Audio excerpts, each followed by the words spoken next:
Bonjour! Dans la vidéo que vous êtes en train de regarder, je vais vous présenter le sens réfléchi et le sens réciproque des verbes pronominaux. Mes explications vont peut-être vous aider à mieux comprendre dans quel contexte on utilise les verbes pronominaux. Premièrement, le sens réfléchi.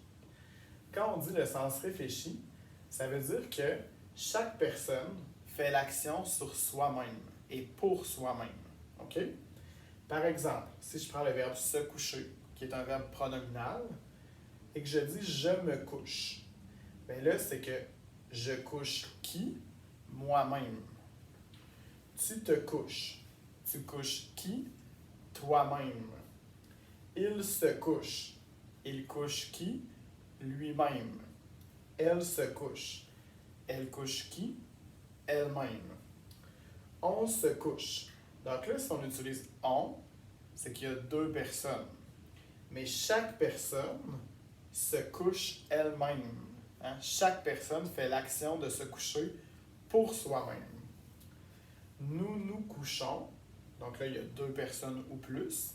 Et chaque personne fait l'action pour soi-même.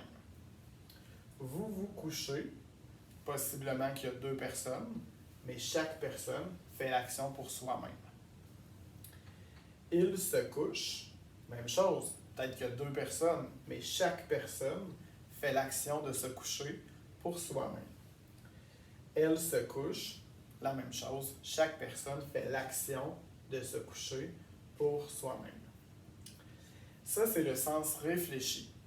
Le sens réciproque, est un peu différent.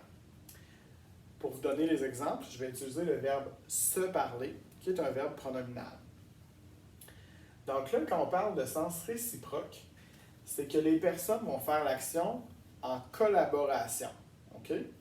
Par exemple, si je prends on se parle, bien là, on ne peut pas faire l'action pour soi-même. On fait l'action en collaboration de l'autre. On est deux personnes et pour se parler, il faut être deux et le faire ensemble. Donc c'est ça le sens réciproque. OK? C'est qu'on fait l'action ensemble. On se parle. Nous nous parlons. Vous vous parlez. Il se parle. Elle se parle. Le sens réciproque.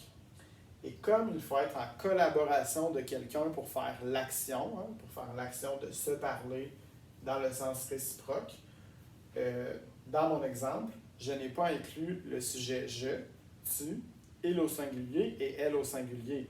Parce que là, il y a seulement une personne dans ces sujets-là.